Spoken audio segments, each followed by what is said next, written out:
बताएं कि रावलपिंडी में पेशावर रोड पर गोलड़ा मोड़ के करीब दीवार गिरने से 11 अफराद जाँ बहक हो गए। इमदादी टीमों ने मशीन की मदद से लाशें निकाली। रेस्क्यू सरगर्मियां जारी हैं। तफसीलात हासिल करते हैं। हमारे साथ मौजूद है यासिर नजर, हमारे नुमाइंदे। यासिर नजर, बताइएगा अब तक क्या अपडेट्स आ रही है मुकम्मल तौर पर इमदादी कामों के हवाले से? जी बिल्कुल, सुबह 5:30 बजे के करीब ये अफसोसनाक वाक़या पेश आया। तकरीबन ये 100 फुट से ज़्यादा जो लंबी दीवार थी, 11 फुट इसकी जो चौड़ाई थी, तो इस तरह इस दीवार के नीचे कैंप लगाया गया था, टेंट लगाया गया था। हालांकि होता यह है कि कंटेनर रखे जाते हैं तमाम प्रोजेक्ट्स में, लेकिन यहाँ पे उस जगह पे टेंट लगा के ये मजदूर सोते थे।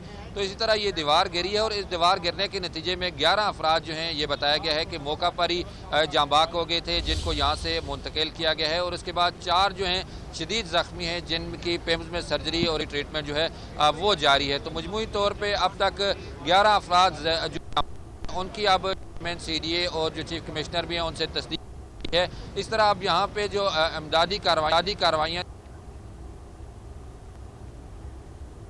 रावलपिंडी में पेशावर रोड पर गोलड़ा मोड़ के करीब दीवार गिरने से 11 अफराद जाँ बहक हो गए थे, जिसमें अपडेट कर रहे थे यासिर नजर। उन्होंने बताया कि इमदादी टीमों ने मशीन की मदद से लाशें निकाली।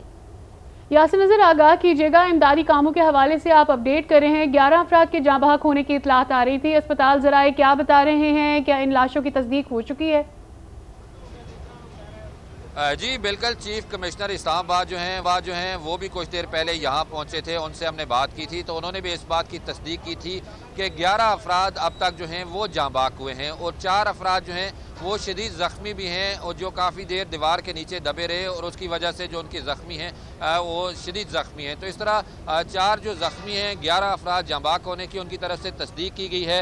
उसके बाद इमदादी कार्रवाइयाँ थी मुकम्मल कर ली गई हैं। रेस्क्यू का ऑपरेशन मुकम्मल तौर पर यहाँ से अब वाइंड अप कर दिया गया है। अब पुल पे दोबारा जो काम का सिलसिला है वो शुरू किया जा रहा है। लेकिन अफसोसनाक ये बात है कि यहाँ हम देखते हैं कि जितने भी बड़े प्रोजेक्ट्स हैं, चाहे वो बाराकऊ पुल का हो, यहाँ पे हो, जितने भी मेगा प्रोजेक्ट्स जारी हैं, वहाँ पे मजदूरों के रहने के लिए ना कंटेनर लगाए जाते हैं, ना इनकी कोई प्रॉपर रिहाइशें हैं। तो इसी पे हमने जब चेयरमैन CDA और जो चीफ कमिश्नर है उनसे सवाल पूछा कि इन लोगों को रिहाइशें क्यों नहीं दी जाती, इनको कंटेनर क्यों नहीं दी जाते, इतने इतने बड़े प्रोजेक्ट्स हैं, ठेकेदार जो हैं उनको रिहाइशें क्यों नहीं। तो उनका कहना था कि हमारे जो मजदूर हैं वो भी ज्यादातर ऐसे बाहर ही रहते हैं, टेंटों में रहते हैं, ऐसा कोई मसला नहीं है। लेकिन नजर ये डेवलपिंग स्टोरी है, इस हवाले से आगे चलकर आपसे मजीद भी जानते रहेंगे। फिल वक्त आपका बहुत शुक्रिया।